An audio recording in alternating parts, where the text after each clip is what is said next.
देखो भाई, आज हम बात करेंगे DMLT सेकेंड ईयर का टॉपिक है point of care testing. Topic number है 18। DMLT सेकेंड ईयर का है, पेपर फर्स्ट है। पेपर फर्स्ट में भी बायोकेमिस्ट्री एंड माइक्रोबायोलॉजी है, उसके अंदर आ गई स्पेशली बायोकेमिस्ट्री के अंदर। इंट्रोडक्शन देखते हैं, पॉइंट ऑफ केयर टेस्टिंग का क्या मतलब है। पॉइंट ऑफ केयर टेस्टिंग, इसको पोक्ट भी बोल सकते हैं इन बायोकेमिस्ट्री। इसका क्या मतलब है? इन्वॉल्व्स इसमें शामिल है परफॉर्म करना डायग्नोस्टिक टेस्ट को राइट वेयर, बिल्कुल वहीं जहाँ पेशेंट इजमिस है, पेशेंट है जहाँ पे मतलब पेशेंट लेटर है, वहीं पे हमें टेस्ट इन्फॉर्म करना है जाके। ये कहनी चाहिए लाइन। EG इसका मतलब क्या है? बेड साइड और क्लिनिक होम। बेड साइड या क्लिनिक या होम, मतलब जहाँ मरीज भी है, जहाँ पे अगर बेड साइड है बेड के साइड पे जाके, क्लिनिक में तो क्लिनिक में जाके अंदर, होम में है तो घर पे जाकर उसकी कोई जांच हमें करनी है। फॉर रैपिड रिजल्ट, बहुत जल्दी रिजल्ट चाहिए इनको, उसके लिए इसको कराते हैं। रिप्लेसिंग सिलो सेंट्रल लैब, इसकी वजह से जो सिलो सेंट्रल लैब से उसको फिर कोई काम नहीं रह जाता, क्योंकि इसमें बहुत जल्दी रिजल्ट चाहिए। इसीलिए मरीज के पास ही अपनी मशीन वगैरह लेकर चले जाओ और जाँच कर दो फटाफट। जैसे RBS करते हैं ना, रैंडम ब्लड शुगर, 1 मिनट में हो जाती है, कुछ उसी टाइप से। इनेबलिंग फास्टर ट्रीटमेंट, ठीक है भाई। फास्टर ट्रीटमेंट डिसीजन, इसमें क्या है? फास्टर ट्रीटमेंट, बहुत जल्दी हम ट्रीटमेंट कर सकते हैं।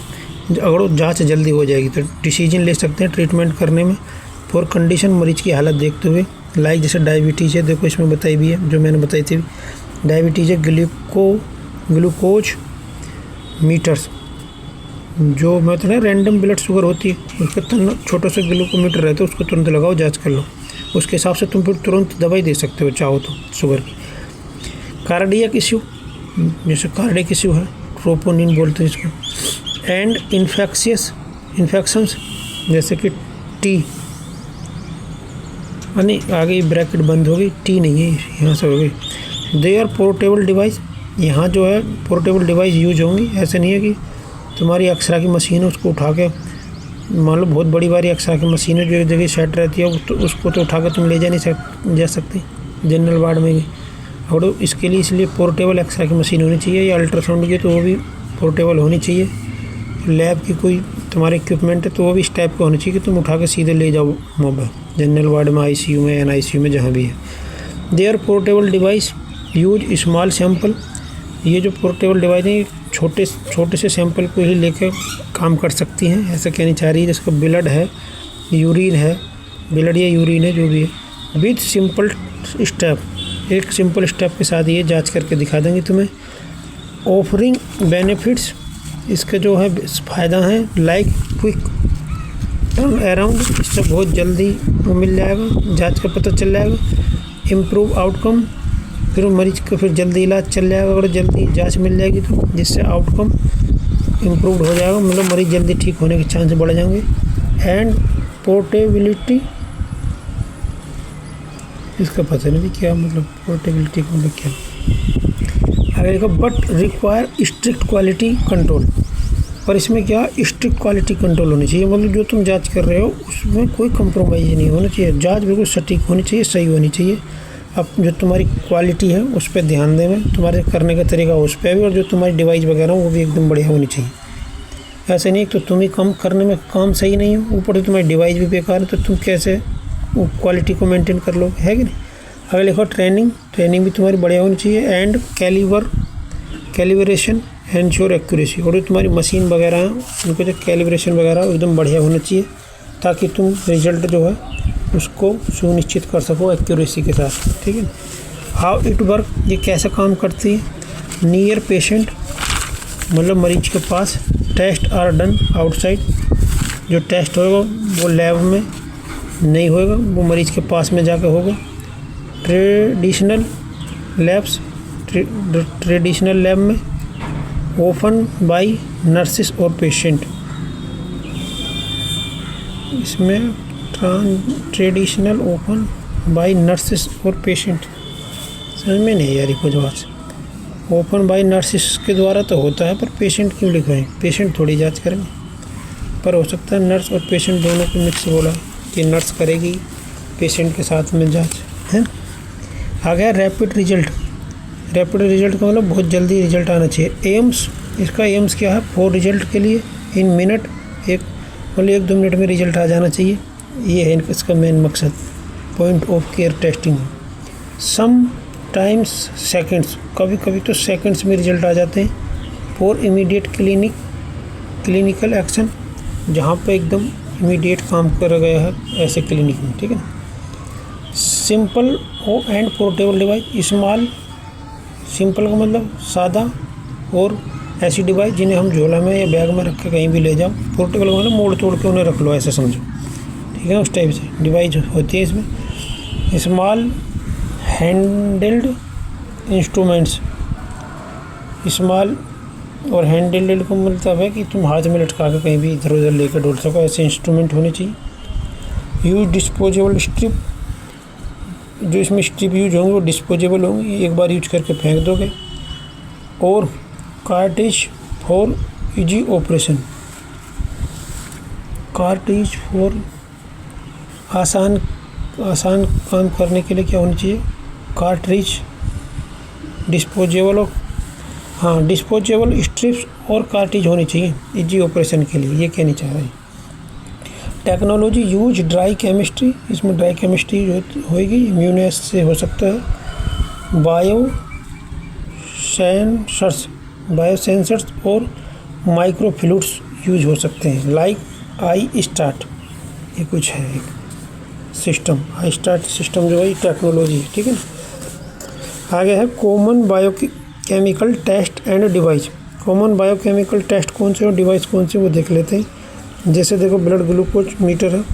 For diabetes measurement most common है किसमें? पॉइंट ऑफ केयर टेस्टिंग में।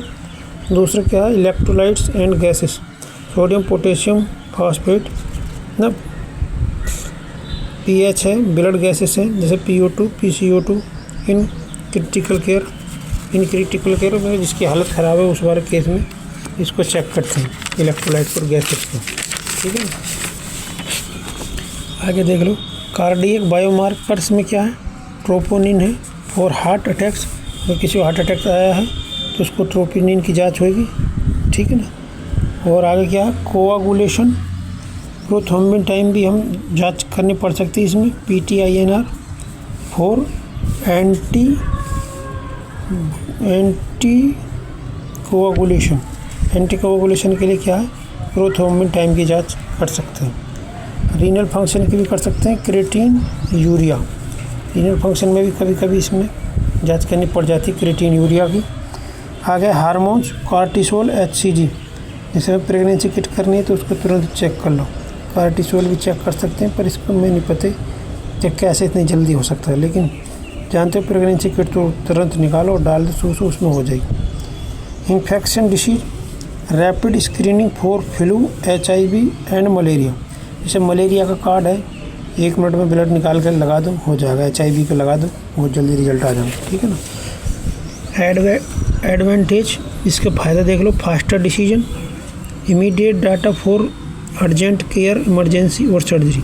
और कहीं हमें इमरजेंसी या सर्जरी करनी है इमीडिएट, तो उसके लिए क्या है? फास्टर डिसीजन, एकदम मतलब डिसीजन लेके बता सकते हैं। कन्वीनियंस, रिड्यूस लैब विजिट, जो हमें बार बार लैब में जाना पड़ेगा उसमें कमी आ जाएगी, हमें बार बार नहीं जाना पड़ेगा, रिड्यूस हो जाएगा वो। Ideal for remote and home setting, इसकी मुझे नहीं पता भी क्या कहना चाह रहा। आइडियल फॉर रिमोट और होम सेटिंग। आ गया है इम्प्रूव्ड आउटकम, क्विकर ट्रीटमेंट, जाँच जल्दी हो जाएगी तो जल्दी ट्रीटमेंट शुरू हो जाएगा।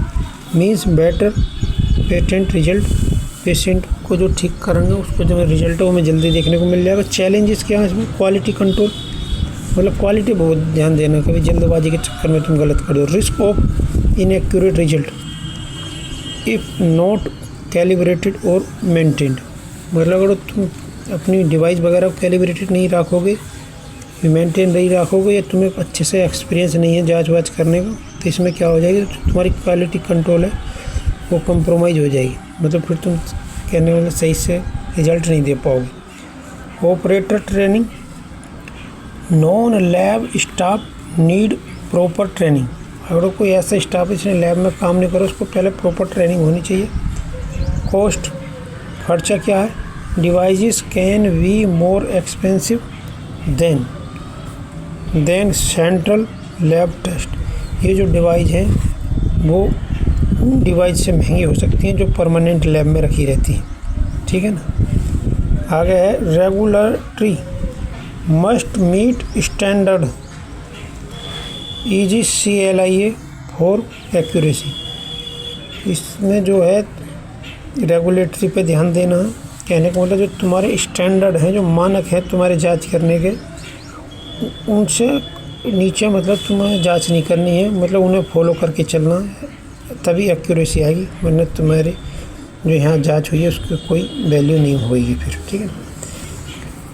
और दूसरे तरीके से भी देख सकते हो पॉइंट ऑफ केयर टेस्टिंग की definition. Point of care testing is made of medical testing which the analyse is performed where health care is provide close the patient as possible.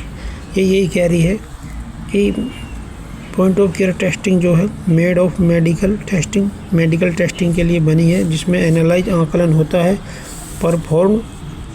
Perform where health care, यहाँ पे health care है, is provide हो सकते हैं, ये दो बार लिख दे, provide close the patient के पास एज पॉसिबल, जितनी ज़्यादा एज पॉसिबल, ज़्यादा से ज़्यादा जितने करीब पहुँच सकते हैं, शायद ये कह रहा है इसका मतलब। एडवांस जी मैंने बता दी, इसमें जल्दी काम हो जाएगा। रिक्वायर मिनिमल ट्रेनिंग, पर ये तो गलत है यार, रिक्वायर मिनिमल ट्रेनिंग। इसमें ट्रेनिंग मिनिमल की क्या ज़रूरत है, इसमें तो ठीक ठाक ट्रेनिंग होगी तभी तो। मिनिमाइज डिले सैंपल, इसमें सैंपल डिले नहीं होगी, ये तो सही बात है। Result are available promptly for immediate treatment and care of testing, result जो जल्दी मिल जाएंगे मरीज की इलाज शुरू करने के लिए। इट इज़ कन्वीनियंट, डिसएडवांटेज मैंने पहले बता दी, ठीक है ना। Characteristic of good POCT, portable instrument होने चाहिए, 1 और 2 स्टेप प्रोटोकॉल होने चाहिए, integrated calibration and quality control होना चाहिए, कैपेबिलिटी ऑफ परफॉर्म डिटेक्ट न डायरेक्ट स्पेसिमेन एनालाइज और होल ब्लड एंड यूरिन इनकी जाँच कर सकते हैं। ये सब instrument name in POCT, blood glucose meter, pregnancy kit, rapid HIV test, HB level test, INR monitor जो प्रोथ्रोम्बिन को बताता है, COVID-19 PCR टेस्ट, इतने ही। अब भी आगे हम बात करेंगे कल इसकी introduction of electrolytes and water balance, topic number 19 रहेगा। वीडियो करते हैं बंद, मेरे चैनल को भी सब्सक्राइब भी कर दे करो, मेहरबानी हो जाए, ठीक है।